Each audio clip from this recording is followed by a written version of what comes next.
जय हिंद बच्चों। बच्चों, आज हम आप सभी को रामचंद्र जी द्वारा लंका पर आक्रमण के तैयारी की आगे की कथा बताती हूँ। बच्चों, कृपा निधान श्री रामचंद्र जी समुद्र के किनारे उतरे और बलवान वानर और रीछ योद्धा इधर उधर फल खाने लगे। लंका में जब से हनुमान जी ने लंका जलाकर गए, तब से निशाचर बड़े भयभीत रहते हैं। सब अपने अपने घरों में बैठकर यही विचार करते हैं कि अब निशाचर वंश के बचने का कोई उपाय नहीं है। जिसके दूत का बल वर्णन के नहीं किया जाता, उसके आने पर नगर की कौन भलाई होगी। दूतों से नगर वासियों के वचन सुनकर मंदोदरी अत्यंत व्याकुल हुई। बच्चों, एकांत में मंदोदरी पति के चरण छूकर हाथ जोड़कर नीति युक्त वचन बोली, हे नाथ, श्री राम जी से बैर छोड़ दीजिए और मेरे इन अति हित के वचनों को मन में धारण करिए। जिसके दूत के कार्य का स्मरण करने से निशाचरों के गर्भ गिर जाते हैं।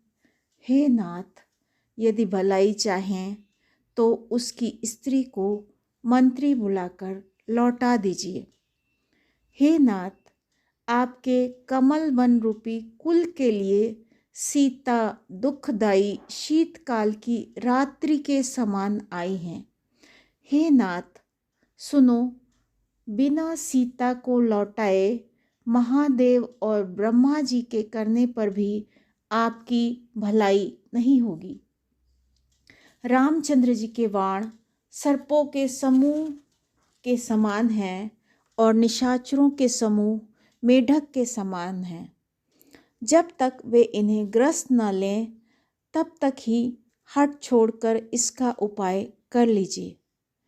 बच्चों, उसकी वाणी कानों से सुनकर संसार में प्रसिद्ध अभिमानी हंसा और कहने लगा, सचमुच स्त्रियों का स्वभाव ही बड़ा डरपोक होता है। मंगल से भी डरती हो? तुम्हारा मन अत्यंत दुर्बल है। यदि यहाँ बानरों की सेना भी आवे तो बेचारे निशाचर उसे खाकर अपना पेट पालेंगे, जिसके कारण दिक्पाल भी कांपते हैं। उसकी स्त्री डरे, ये बड़ी हंसी की बात है। बच्चों, रावण ने ऐसा कहकर उसको हंसकर हृदय से लगा लिया और अत्यंत प्रेम दर्शाकर सभा में चला गया। मंदोदरी हृदय में चिंता करने लगी कि पति पर विधाता विपरीत हो गया है। जो आवई मर कट कट काई, जिहि बेचारे निश्चर खाई। कपहि लो कप जाकी त्रासा, तासु नारी सबती बड़े हासा। अस कहीं बिहसी ताही उरलाई, चले सभा ममता दिखाई।